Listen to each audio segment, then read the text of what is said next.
Le rococo apparaît dans toute l'Europe au XVIIIe siècle de 1700 à 1780 environ. Il succède au classicisme et est en rupture avec ce mouvement qui recherche la perfection et prône la raison. L'apogée du rococo survient après la mort du roi Louis XIV qui conduit à une période plus frivole. C'est sous le règne de Louis XV que ce style connaîtra ses heures de gloire, en partie grâce à Madame de Pompadour, la maîtresse royale, qui s'est imposée en mécène. Le rococo n'est pas seulement une tendance artistique mais aussi un style de vie. On vise à la satisfaction des désirs et à la contemplation de la beauté. À l'origine, le terme rococo était moqueur et on dit qu'il fut inventé par un étudiant de Jacques-Louis David, le chef de file du néoclassicisme, lorsque la réputation de ce style était à son plus bas. Ce mot est une contraction des termes rocaille et barroco, un mot espagnol à l'origine de l'adjectif baroque. Cette étymologie suggère que le rococo est un détournement grossier et comique du baroque. Même si depuis ce terme a perdu toute connotation péjorative, il fallut attendre le XIXe siècle avant qu'il soit accepté. En effet, la signification de ce mot est loin d'être ridicule. Beaucoup de spécialistes ont associé le rococo à une copie du baroque, mais c'est à la fois un prolongement et une réaction contre lui. Baroque et rococo ont pour point commun l'exubérance des motifs et la luminosité, mais ils se différencient sur la manière d'aborder les sujets. Le rococo va bannir la pompe et la grandeur du baroque pour travailler sur la légèreté, la plaisanterie. Prenons la galerie des glaces de Versailles. Ici, les miroirs sont une expression du pouvoir et de la richesse, tandis que le miroir dans la période rococo a une dimension plus intimiste et féerique. Durant cette période, la sculpture qui aura une grande place décorative n'évoluera pas énormément. Toutefois, quelques changements dans la conception des bronzes et des marbres restent notables. Les œuvres ont une gestuelle plus fluide et une occupation plus souple de l'espace. Amour menaçant d'Étienne Maurice Falconet reflète bien la sculpture de l'époque et le goût du rococo pour les amours illicites et romanesques. En architecture, cependant, les intérieurs et les extérieurs vont beaucoup évoluer. Les façades des bâtiments rococo, quoique moins travaillées que les intérieurs, sont reconnaissables par l'utilisation de pierres blanches et parce qu'elles sont munies de petits balconnets arrondis en encorbellement et de garde-corps en fer forgé. La décoration est naturaliste, principalement à base de coquillages et de feuillages. Les intérieurs sont décorés de peintures, de sculptures, de miroirs et de stucs. Les pièces sont plus petites et de forme circulaire, et les couleurs privilégiées sont le blanc ivoire, le bleu pâle et l'or. L'hôtel de Soubise, créé par Pierre-Alexis Delamer et Germain Beaufranc, est un parfait exemple de l'architecture rococo à son apogée. Le style rococo a aussi beaucoup modifié les jardins. Les parcs s'agrémentent de fontaines de bronze et de larges escaliers se développent, créant de grands effets scéniques. Les grottes et les bassins étant très à la mode, des structures artificielles apparaissent. En Angleterre, on trouve des jardins anglo-chinois dont la particularité vient de leur asymétrie, une caractéristique très novatrice à l'époque. Les lignes sinueuses des bassins se mélangent aux fabriques chinoises camouflées derrière de hauts et larges buissons de buis.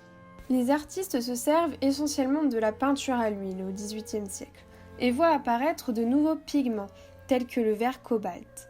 La peinture rococo met au cœur de ses tableaux les couleurs rouge, rose, verte et jaune, et insiste sur la luminosité. De plus, les artistes comme Maurice Quentin de la Tour pouvaient se munir de pastels afin d'avoir un rendu d'une grande douceur en un temps record.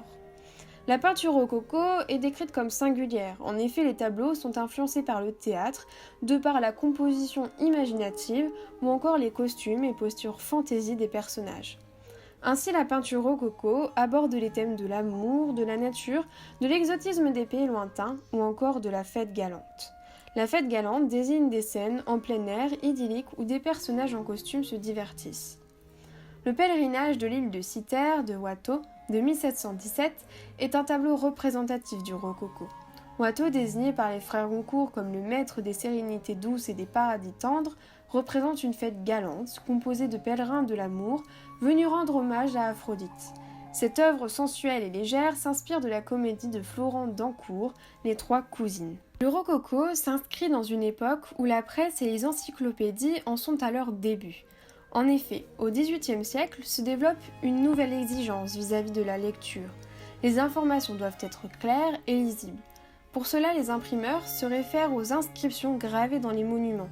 Les lettres sont en majuscules et caractérisées par leur finesse et leur élégance. C'est ainsi que les italiques de la police Baskerville, datant de 1752, s'inspirent de la finesse du mouvement rococo. La décoration intérieure était très importante durant le rococo. Elle était symbole de bon goût, c'est pourquoi les arts décoratifs se sont considérablement développés et plus particulièrement les céramiques. L'attrait de l'Europe pour l'art chinois conduira à l'imitation de porcelaine chinoise appelée chinoiserie et toutes reprendront les motifs et la décoration bleue et blanche de l'époque Ming du début du XVIIe siècle. Le rococo marquera un grand renouveau dans la conception du mobilier. On parle alors de style Louis XV. Ce style se caractérise par la fantaisie des lignes courbes et leur asymétrie et l'utilisation de teintes claires. Remarquant un nouvel intérêt pour le confort, les ébénistes vont créer de nouveaux meubles adaptés aux besoins de l'usager. Dans le domaine du siège apparaissent notamment la voyeuse et la ponteuse, des chaises dont le coussin sur le haut du dossier permet de s'installer en califourchon. Le mobilier est généralement en chêne et orné de motifs en bronze ciselé. La beauté de l'essence du bois prévaut, de nombreux plaquages colorés apparaissent alors tels que les bois de rose et de violette. On remarque l'essor des laques européennes qui remplacent les laques d'Extrême-Orient trop coûteuses. Les sièges sont garnis de soieries fleuries et sont souvent entièrement dorés. En conclusion, le rococo représente à la fois une poursuite et une rupture avec le baroque. Ce mouvement artistique aussi bien féerique que précieux nous emmène dans un univers empli d'amour et d'exotisme, loin de l'austérité. C'est ainsi qu'il laisse une empreinte dans de nombreux domaines, tels que la peinture ou l'architecture. Cependant, la tendance rococo s'atténue à partir de 1760 et est abandonnée suite à la Révolution française de 1789. C'est alors que le néoclassicisme se développe. Celui-ci souhaite raviver l'attrait pour l'Antiquité et exprime une volonté de retrouver certaines valeurs, comme la rigueur. Ainsi, des mouvements artistiques apparaissent perpétuellement, reflétant l'envie irrésistible de l'homme d'évoluer et de changer le monde. Pour finir, voici quelques sources qui nous ont été très utiles.